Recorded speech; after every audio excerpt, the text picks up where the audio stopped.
Hello and welcome everyone to our BT event and the launch of Vena, the future of broadcasting. I'm your host, Otis Dealey. For those of you who are tuning in live from LinkedIn, welcome. We're very excited that you could be joining us today for part one of the event, and we're looking forward to showcasing Vena to you from the comfort of your home or from wherever you're watching. We would love to hear from you throughout the event, so please don't be shy. Feel free to ask any questions you have in the comments section on the LinkedIn event page, and we will do our best to provide answers for you. We have also put a link to our polling platform within the event page. Click on that and you'll be able to take part in the audience polls. For our guests joining us today via the main event platform, thank you for joining us too this afternoon. Again, you can ask any burning questions that you have in the Q&A area at the side of the page. There will also be a series of poll questions that will pop up within the polling area for you to take part in, and we'd love to hear your thoughts as we go along. That said, for all our guests today, both on LinkedIn and the main event platform, let's trial one of our polls to start the event. You should see our first poll question popping up now, and we'd love for you to join in with a bit of trivia to begin the event. Here's what we'd like to know. What is the world's most watched television broadcast ever? Was it the first human to walk on the surface of the moon in 1969? The 2008 Olympic opening ceremony? The FIFA World Cup final from 2006? Or the 2010 rescue of the Chilean miners? Just pop your answers into the poll and we'll see how many of you are correct shortly. So let's begin by introducing you to our wonderful selection of speakers this afternoon and give an overview of today's event. In Chapter 1, we will be officially welcoming Vena and chatting to BT's Faisal Mohammed, Director of Media and Broadcast. Then we'll pose some questions to Ian Newbury, Head of Portfolio, and Laura Tressler, Head of Sales and Client Management.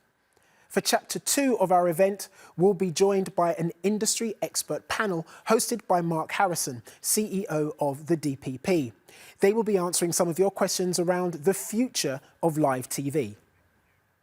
Then, for those of you on our main event platform, you will stay on with us, where I will be joined by Ed Belshaw, our expert mixologist, where we will continue our conversations around Vena and learn to create some delicious cocktails at the same time, which I am personally very much looking forward to. So thanks for joining us, Ed.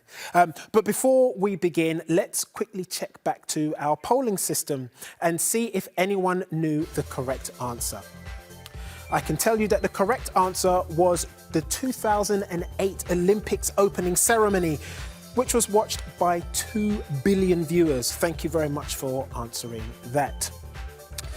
Okay, shall we begin?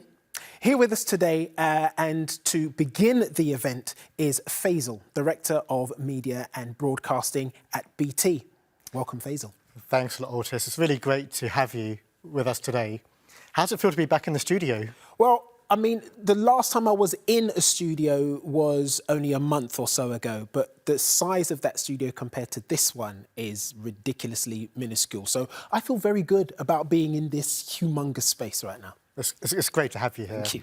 And as a fellow techie, I'm sure what we have today will be something fit for your gadget show. I look forward to it.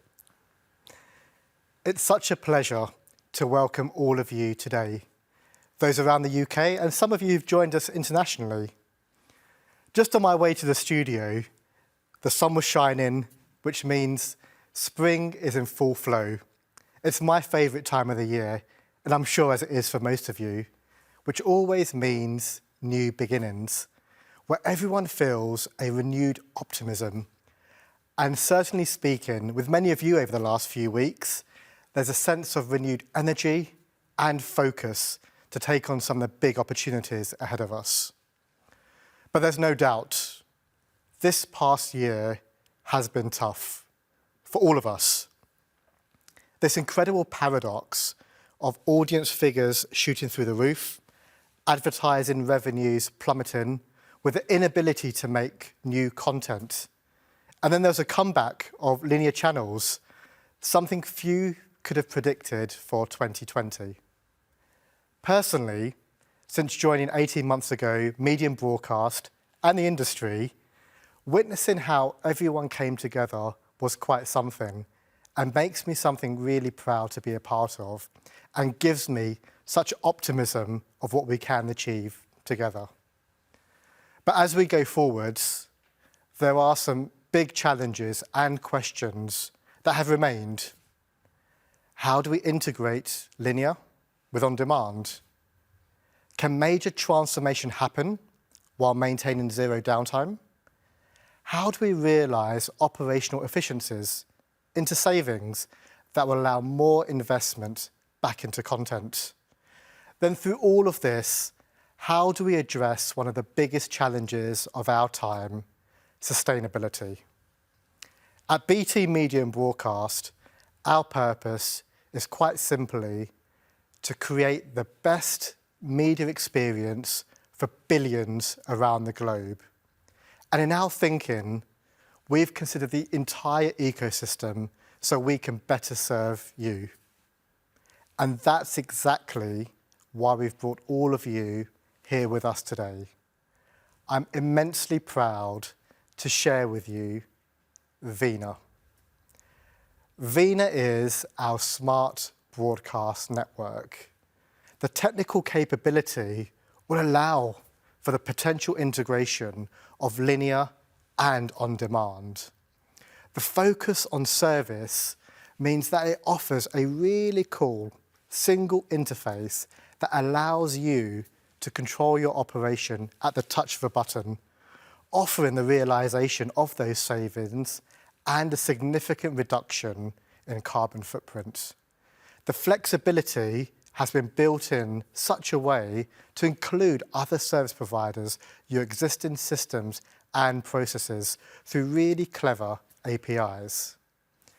As an industry, you have trusted us for decades to seamlessly broadcast your transmissions, whether it's a major live sporting event, critical national news, or everyone's favourite soap.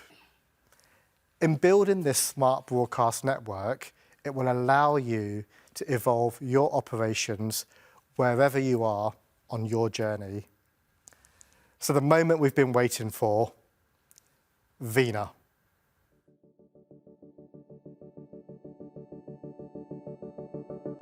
What we watch and how we watch it has changed. Fast, intuitive, creative, relevant, on demand. So broadcasters and media companies need new tools to help evolve their businesses to meet new demands. It's time for Vena, the smart broadcast network that makes moving your content simple, so you can focus on delivering what your audience wants and what your business needs when you want to. Broadcast grade, broadcast ready. Our network is purpose-built for broadcast. It comes with a 99.999% availability guarantee. As one of the world's top 5 providers of broadcast network services, we operate at the heart of the industry, standing shoulder to shoulder with you through this digital transformation. And we're about to make the whole process a lot smarter. A smarter way to broadcast. Vena uses software-defined technology to seamlessly move files and video streams between venues, studios, production facilities, playout, and broadcast infrastructure. Supporting all types of content transmission, including broadcast, live, and streaming, to streamline every element of your supply chain from content production to distribution. A more intuitive way to deliver content. Vena is a video switching, API and portal-driven network that pinpoints potential issues in the network and has the intelligence to optimize routing, making sure content arrives safely. Our self-serve portal puts you in control, giving you complete visibility of your bookings and services, so you can proactively tap into market demands in real time. And because Vena's API-driven, it integrates with your existing systems, doesn't require reskilling of your teams, and makes the most of the resources you have available. A better way to connect with your audience. Vena is the smart broadcast network that allows your business to meet challenges head-on, reducing operational complexity and improving efficiency, while giving you more control, flexibility, and freedom to do what you do best. Delivering incredible content that connects with your audience in ever smarter ways. So welcome to Vena. Welcome to the future of broadcasting.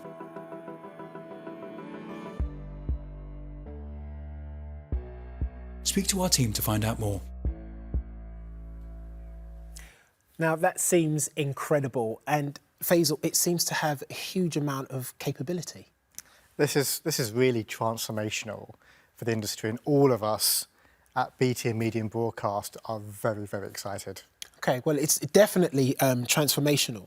And we're here now with your team, and we're going to explore further what it is that Vena can offer and how it can help the media and broadcast industry. But first of all, I'm interested to know, how big a change are we talking about? Okay, it's pretty big. So, you have small kids. I do. And how they've been consuming content in the past couple of years is radically different to how we would have done when we grew up. Mm-hmm. And then we know there's so many different media providers that have come onto the scene in the past year, adding new technical models, new commercial models, and all this creates a perfect storm that's driving major disruption in the industry. But to meet that change, it's not something that can happen overnight. It's going to be an evolution to be able to orchestrate all the different elements of the media supply chain. But of paramount importance is always maintaining on air. And this type of approach, it's been cemented, in our minds, certainly over the past year or so, when we've been working with two major UK broadcasters who were the first to be on our Vena platform. Okay, so you've got two major broadcasters on your platform. Is there any chance you can share who they are? And more importantly, why now? Okay. So the first broadcaster was announced last week, in fact, which is Digital 3 and 4, who are part of ITV and Channel 4, operating one of the major Freeview multiplexes. And we've expanded our partnership on the basis of the capabilities of Vena to do additional services such as baseband encoding. When you think about why now, it really takes time to understand requirements. Every organisation, whether it's a large broadcaster or a smaller production house, has different requirements. And for us, we want to guide customers on their journey as they evolve over time.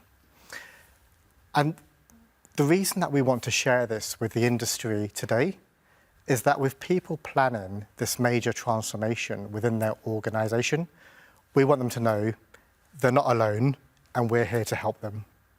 Sounds logical to me, makes perfect sense. And I'm looking forward to finding out who your other inaugural customer is in short time. But just one final question from me before you move on to the team, or before I move on to the team. Sure.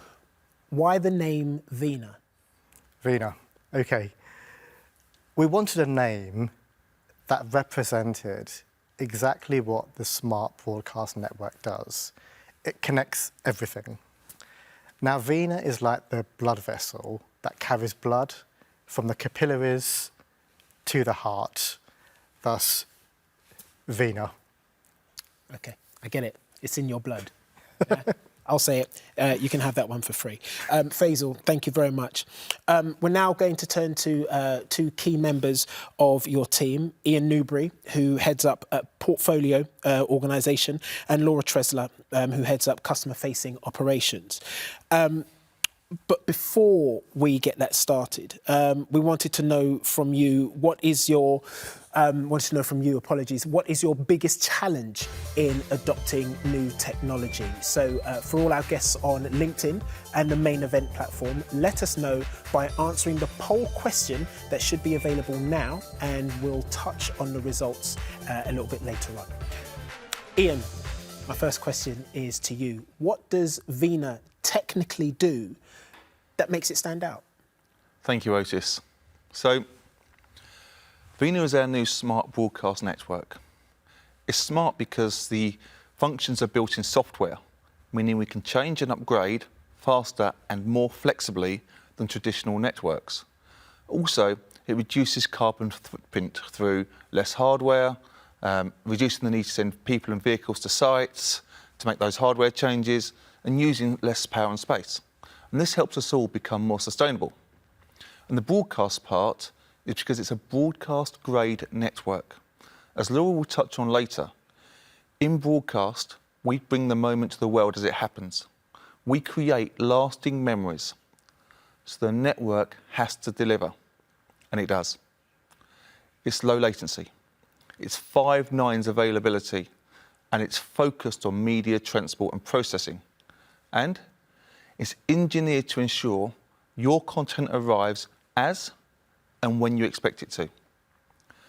The second part of what makes Vena special is the approach we've taken. At the outset, we spoke to many of our customers and the wider industry to understand the market challenges and how we could help in addressing or removing them. This led to 3 basic principles: flexible, future-proof, and easy to use. And this took us on a journey of combining best-of-breed equipment with our own software-defined orchestration layer to create Vena. By taking this approach, we have created a true media-focused, end-to-end control and monitoring layer. It means we have absolute control over the functionality and the roadmap. And this, combined, gives us greater flexibility. OK, so I have to ask, Ian, you mentioned earlier about creating memories and lasting memories, the lasting memories that television has created. So what is that for you? 2001. 2001. David Beckham. 93rd minute versus Greece. That free kick. The free kick that took England to the World Cup. 20 years later, I can still remember where I was, who I was with. I could even tell you what I was drinking before the free kick and wearing after the free kick. That's what we do as an industry. We connect the world. We create moments of wonder to brighten people's day. We educate the young and the old. As you know, your gadget show, for example, is a great showcase of that. We create a link for the lonely. What we do really does make a difference to people's lives. It's pretty awesome that you're able to remember that with such detail. I would probably need the help of someone like Ed to recall what I was doing 20 years ago. OK, so I understand the flexible and future-proof requirement of the platform. But what about ease of use? Good question. So we have developed the user interface and the APIs specifically to integrate into our customers' processes and systems. We aim to truly simplify how we work together, and we are certain that this will lower total cost of ownership for our customers. For example, removing double key activities, reducing human error, reducing time to market, enabling us all to get out to market a lot faster. And this will also allow our customers to get their people focusing on higher value work. And all of this is driven by powerful systems which allow us to deal with the complexity of functions behind the scenes, creating a simple journey for our customers who can just book services from either their systems or the portal to as and when they need to. So, as we say, we deal with complexity so that our customers don't have to. And if it helps, I'll give an example of that. Traditionally, planning a resilient service could take weeks as the teams manually planned and routed each service to ensure they did not touch at any point. With the Vena Path Computation Engine, we can do this in moments. A Path Computation Engine, please. Thank you. It's a little bit Star Trek. So It's also one of the few things that really does do what it says on the tin. The path computation engine in real time can calculate and plan circuit paths to whatever rule set we set, whether that's full diversity or fast reroute. It will pull in data from multiple sources, including mapping tools and inventories, and output the routing plan in moments. And with the pace of change in our marketplace, it's important we can work in these real-time environments. To this end, Vena will also enable our customers to be able to create, modify, and cease workflows on demand. It's awesome. And even more exciting will be to watch how our customers take these tools and innovate in their own space. I mean, that does sound like a game changer. BT is known for high levels of security and service. And with all of these changes and improvements that you're bringing in with this particular platform, can we trust that those things will remain? Absolutely. Absolutely. We've been in this industry for a long time, and we are really proud of our heritage, and also we're proud of our reputation for quality. As BT, we have the greatest reach and the highest capacity networks in the UK. We invest more in research and development than anyone outside the pharmaceutical industry. And Vena adds flexibility and control without sacrificing on that quality. We've built Vena around three key pillars. Firstly, technical brilliance. We have always, and we will continue to test and develop to exceed our service level guarantees. We're really proud of our in-house technology departments, our research labs, and our partners. And we believe that Vena will be transformational for us all. Secondly, ease of use. We've been in a world where services are booked with forms, spreadsheets, emails, phone calls, and it has served us well, but it is time for change. With Vena's portals and APIs, we can integrate into our customers' processes, simplifying the way we work together. And the final one is service assurance. Whilst we will absolutely engineer for success, we are aware of the existence of Murphy's Law.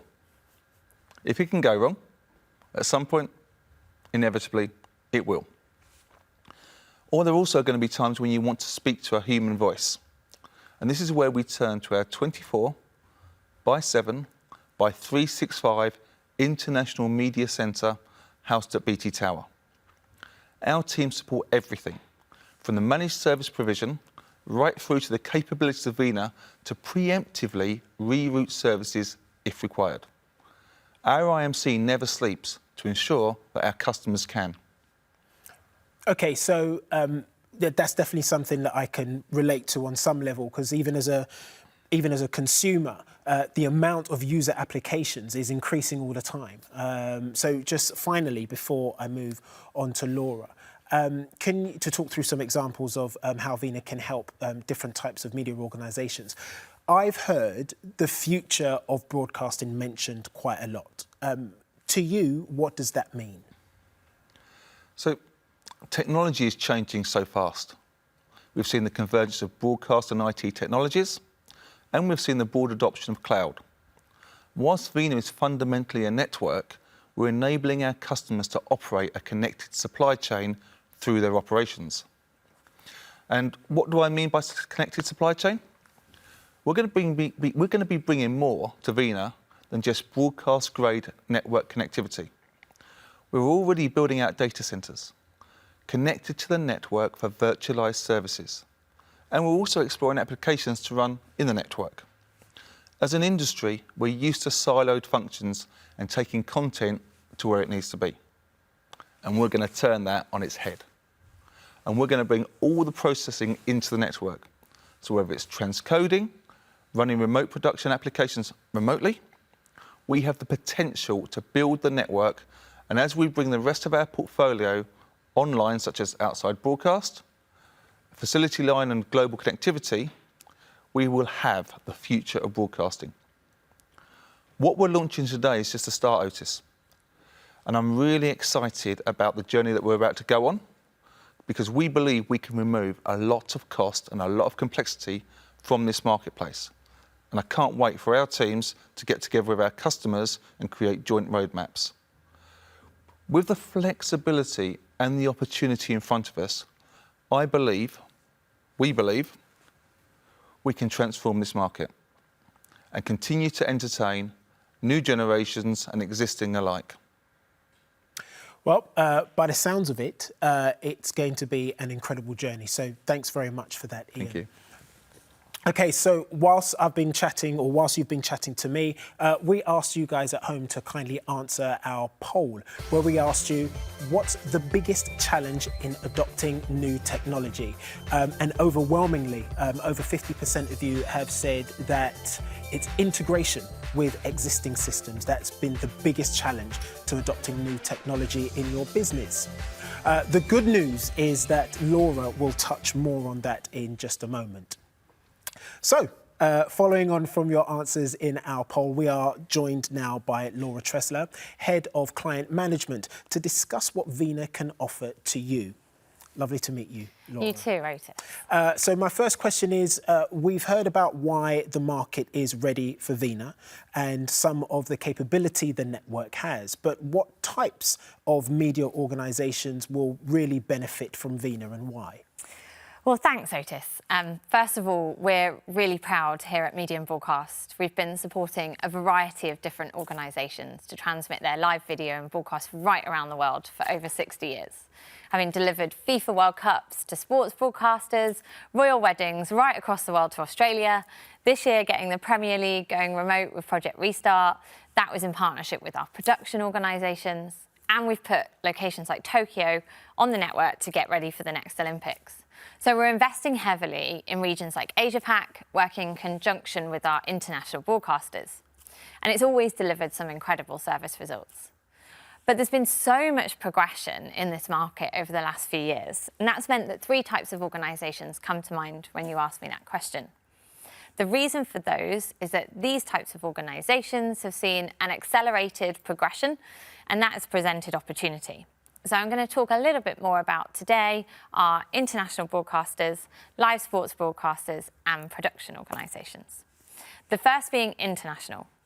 So having a global reach presents growth opportunities to light up new services in new geographies, and that organically increases your audience numbers. International organisations are enhancing their portfolio of digital offerings, so offering streaming and on-demand services as well as their linear channels. But distributing content through a variety of mediums can create complexity. That's in the cost model, the need for skills on the ground, or the management of disparate IT networks and systems that could have been acquired or inherited. So these take time and they take cost to change. And that's international.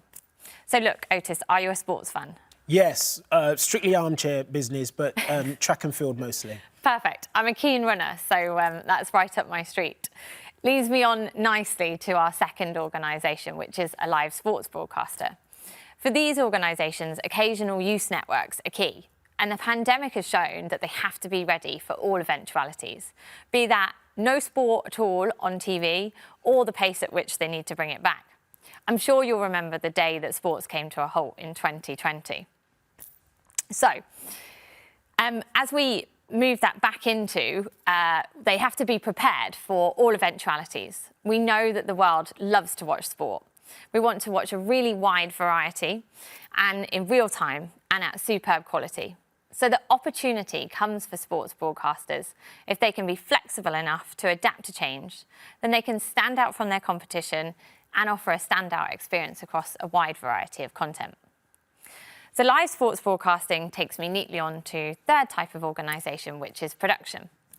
For production houses, the progression over the last 12 months has been a really interesting and rapid one. Moving to remote production was previously just a trend that had been spoken about for many years, but 2020 totally accelerated that trend and saw many embrace remote truly for the first time.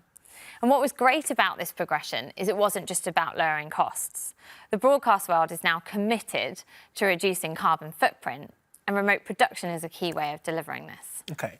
Now, we all have this close to our hearts at the moment, with us all trying to be more increasingly aware of our behaviours and their impact on the environment. So how will Vena help? Well, look, 3 Ps. So people, power and planes. Pre-pandemic, to produce a major event, there could have been over 100 people on that site managing tons of kit. All that kit has got to plug in, so it consumes power. And all those people have to travel, which therefore has a large impact on our carbon footprint. With remote production today, you're moving people from that site to a remote operating centre. So that reduces the number of staff that you need. But also it means that you can encourage a more diverse workforce, as you don't need to live a lifestyle on the road. It means that you no longer need to move all that kit around, so there's no need for trucks on site, or quite as many as before. And ultimately, with all of this, we're more than halving our carbon footprint. So look, I've probably just scratched the surface there with those 3, but I think they're all 3 types of organisations that have key opportunities to embrace Vena. Sounds really interesting.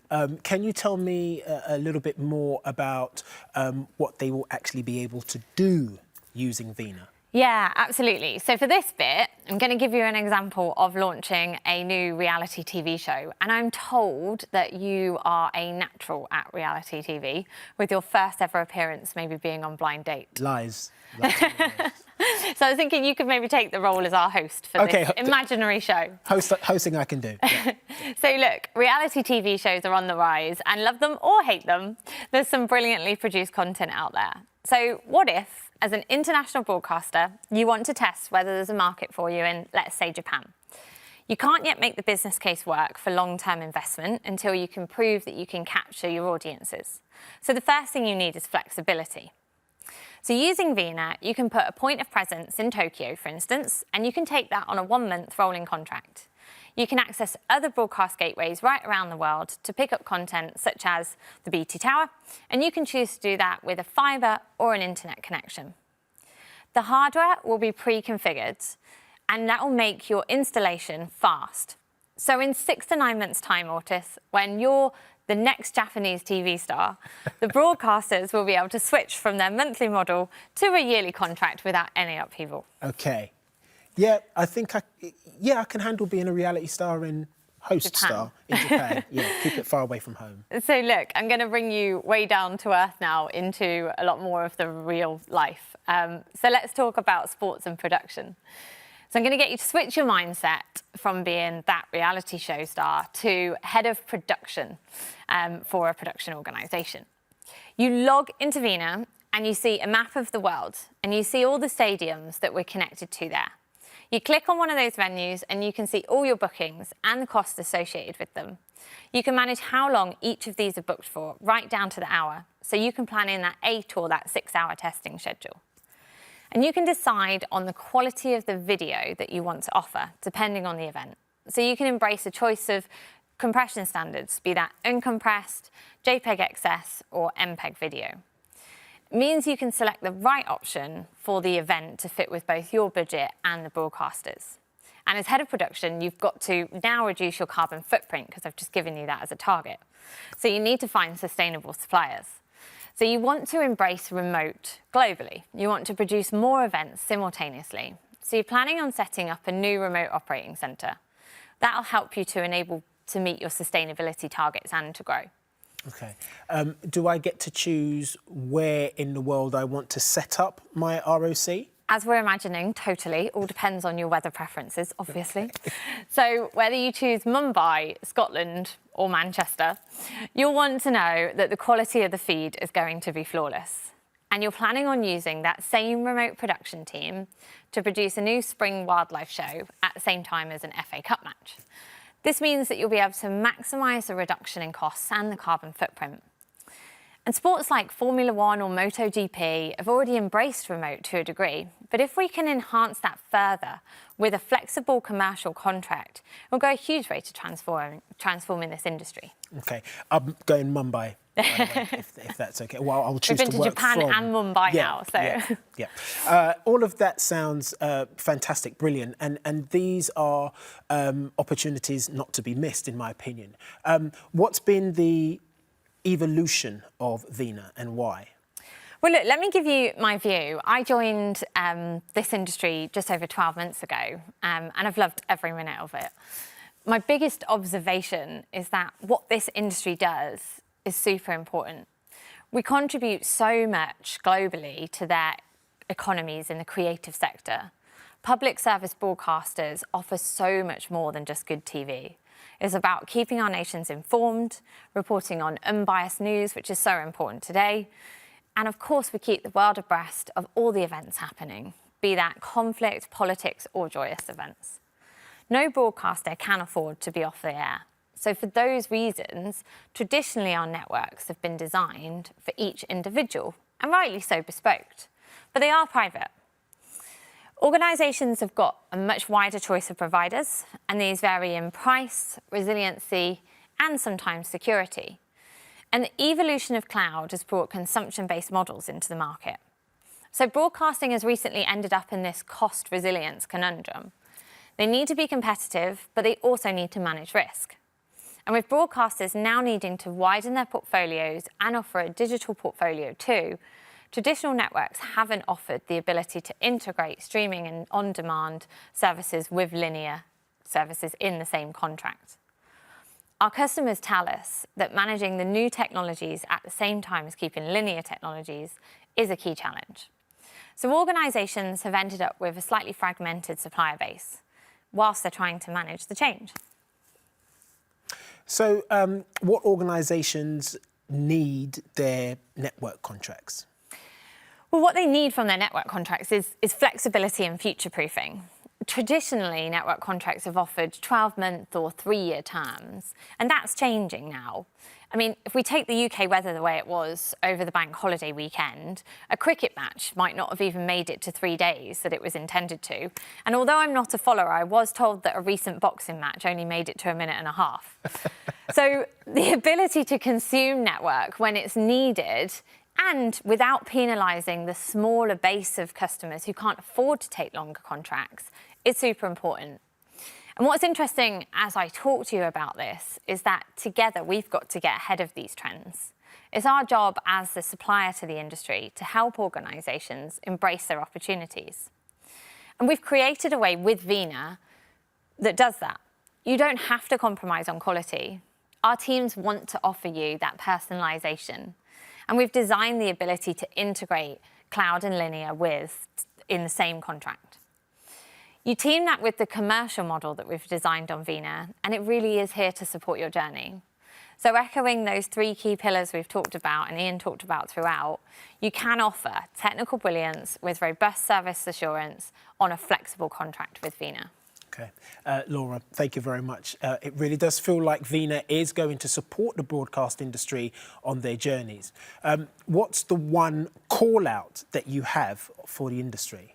Well, look, talk to us. We've got some incredible skills in our team. They'll really get to know your business and understand you, all the complexities and the challenges that you face. But more importantly, they'll understand your opportunities. Our technical teams are brilliant, from our consultants through to the technology department. And they'll help you to create a roadmap that will map to your business and take you on that Vena journey. And we're about to hear on the panel from one of Vena's technical masterminds, John Ellerton, and I'll be sure to pull him out a few times and get him in front of people too. Thank you very much, Laura. I'll hold you to that. Now, it's been amazing chatting to all of you, and it's clear to see that there are so many pros to Vena that will clearly benefit and improve the future of broadcasting. So, we've heard how Vena can help the industry to evolve, but what kind of evolutions do we think live TV is facing over the next 5 to 10 years? We move now into Chapter 2 of the event, where I'll be handing things over to Mark Harrison, CEO of the DPP, to discuss the future of live television with our panel of guest speakers. Over to you, Mark. Thanks so much, Otis. Well, we've been hearing all about how the quality of connectivity and service that we've all become used to with broadcasting has been moved and redefined into the internet age. And of course, when you do that, you get other benefits, because you also get fully digital working, you get automation, you start to get things like usability considerations, you start to get services that are led by AI. So it's truly incredible technology, and it it makes it possible to work in totally different ways. So that sounds great, but why do we need it? Why does it matter? And what's it going to do to the future of how we work in our business? So to address those really important questions, I'm really thrilled to be joined by 4 fantastic people. I've got Helen Stevens, who's the Operations Officer for Media and Entertainment at ITV. I've got Bill Morris, and Bill is the Chief Operating Officer for Euro Media Group.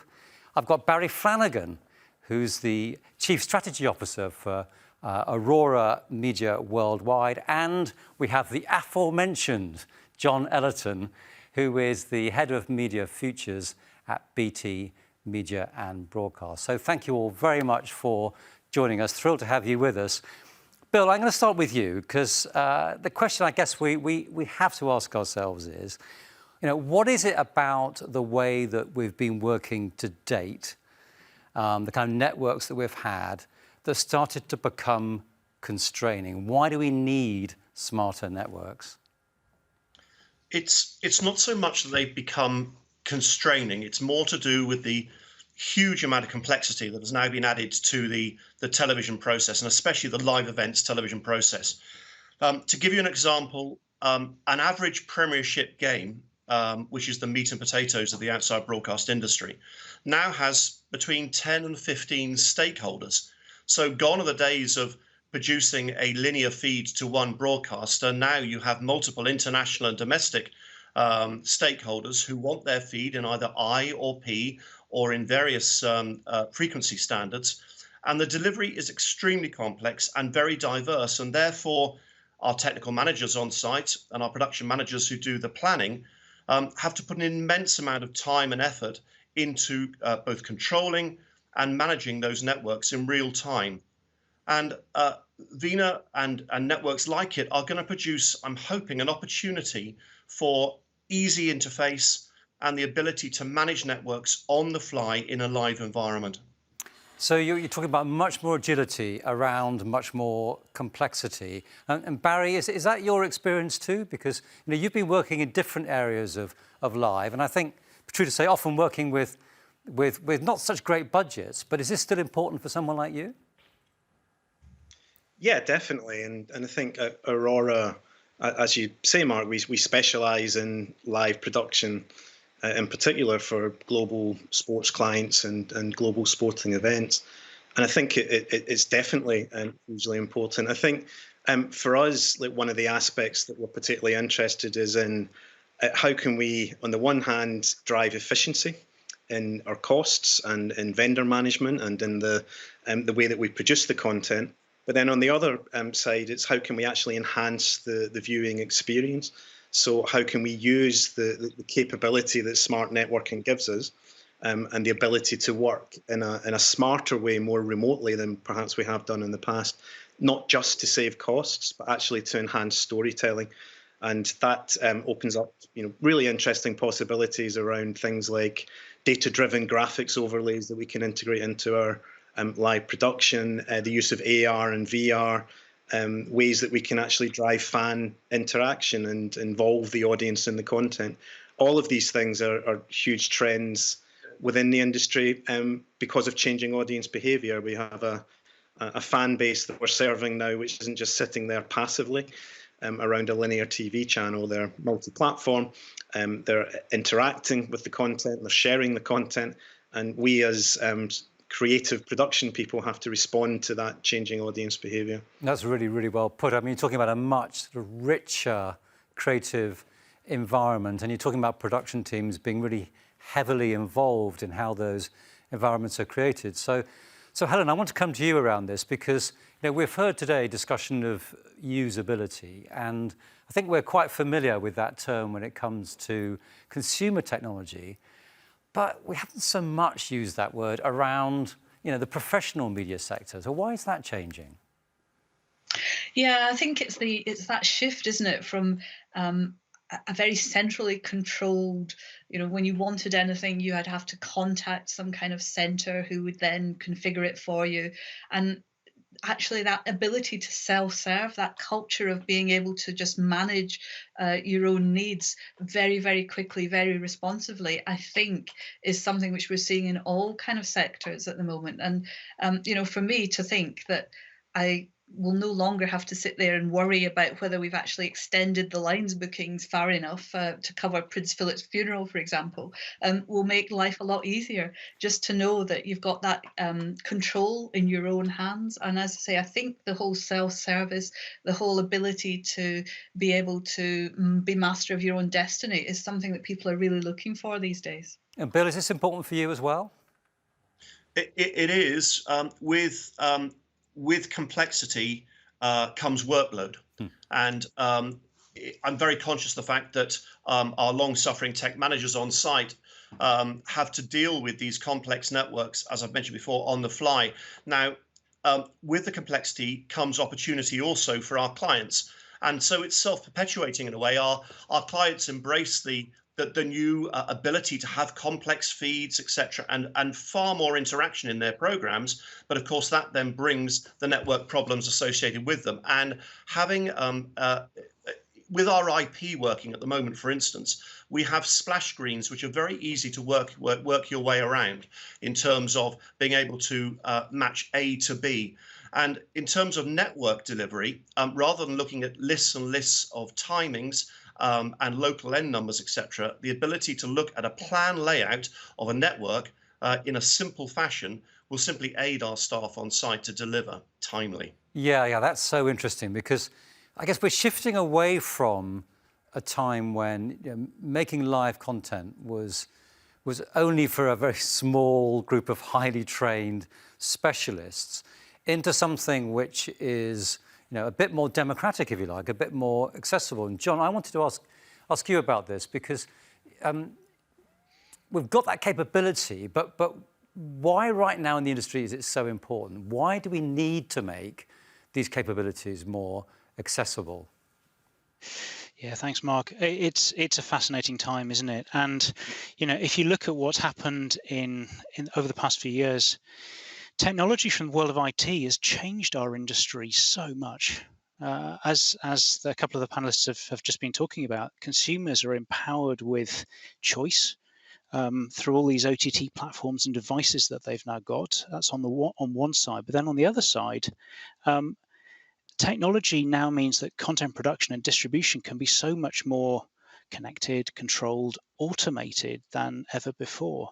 There's competition for eyeballs from YouTube and everywhere else. So change, this technology change begets change. And so to really maximize the opportunity here, in my view, the only way to do it is to go all in with an end-to-end IT-based infrastructure. So capitalizing on this technology that's coming at us, but do it in a way that's designed for broadcast. And this gives broadcasters and rights holders the flexibility, the performance, the cost effectiveness that they need to compete with all of these new sources of content, but while still keeping the reliability levels really high, because that's what their viewers expect. Right. We've been talking today about the ability to do all this much more remotely than would have been possible a few years ago as well. And Helen, if I could come back to you on this one, so much talk about remote production, particularly remote live production, and different models, centralized, distributed, via the cloud. But will we look back in a couple of years' time and say, do you remember that funny pandemic thing when we were all obsessed with remote production? Is this a phase, or is it something more for the long term? Oh, it's a long-term thing, I'm sure. I think it's accelerated what would have happened anyway. I reckon this would have been maybe a 5 to 7 year program of gradual evolution, which has just happened, very quickly through necessity, but actually, and culturally within the broadcast industry, this wasn't something that people were enthusiastic about. It was seen as, well, maybe we'll have to try it one day. But actually, having done it, the benefits are becoming so clear to people. The cost savings, the whole climate, the green agenda, and people are actually finding that it's much easier to do than they had expected. And platforms like this will really really give it that bit more impetus. So no, I don't think we're going to look back and say this was a phase. I think we'll look back and say this was a start. Yeah, yeah. Bill, is that going to be true for your business as well? Absolutely. We were looking at remote 2 or 3 years ago. Then the pandemic arrived. And guess what? We built 5 remote operation centres in the matter of 8 months. And it is going to be here forever. The fact is that it's all about work-life balance. It's about keeping the right staff. And I hark back to Laura's comment a little earlier in the show, where she mentioned being able to attract a more diverse workforce with the benefits of working from one workplace without travel and without that nomadic life on the road, which some of us embraced all our careers, but does not appeal to everybody. We're able to actually staff and service these remote operation centres far more easily than we originally thought. And it is a way of working that will become the norm. Right. I'm not saying that large-scale live events outside broadcast will disappear, far from it. When you look at Olympics, when you look at large-scale light entertainment programs where there is a real visceral need for production teams to be in contact with their talent, these will still exist. And where you have enormously complex operations on site, which then need to feed into the network. But you're talking about a greater range of possibility now, aren't you? That's the thing. And Barry, just paint that picture for us, because you've always been very interested in innovating around all kinds of production, but including live production. Put all this together for me to kind of paint me a picture of what kind of content and content makers are going to be enabled by this over the next few years. Sure, and yeah, as you know, Mark, I'm very passionate about looking beyond technology for technology's sake, and it's more, as my fellow panelists have been talking about, how can we use this technology and use this capability to go beyond simply looking at how we reduce costs or introduce more efficiency into our operations. And so for me, elements like remote production open up brilliant possibilities around working with different partners around the world to really enhance the format of what we're showing to viewers and fans. A brilliant example for us at Aurora is our work with our client Extreme E, the new off-road electric racing series that's racing in remote parts of the world. And for us, that was hugely important to have as light a footprint on site as possible to minimise the environmental impact. So for the opening race, we had a live gallery in Alula, the middle of the desert in Saudi Arabia. We were then mixing in AR and VR elements from our partner in the Netherlands. We were using timing and graphics and data from our partner in Barcelona. And then all of that was getting mastered in London in our broadcast production hub in Gray's Inn Road with our partner NEP, and then seamlessly sent out to 60 broadcasters around the world in more than 180 countries, live and on demand. It is quite mind-blowing, isn't it? What can now be done? And we're coming towards a close, so I just want to quickly ask of each of you, and I come to you first, John. Actually, just think a few years out. What for you do you think could be the sort of single most exciting thing that could happen out of this new way of working? Just very quickly. Look, I think it's a change from the media industry being the world's biggest cottage industry into something that's really efficient, automated, and in that frees up creativity so we can make even better content. Yeah, really well put. Helen, for you? I think it's the potential for what we could do with things like this.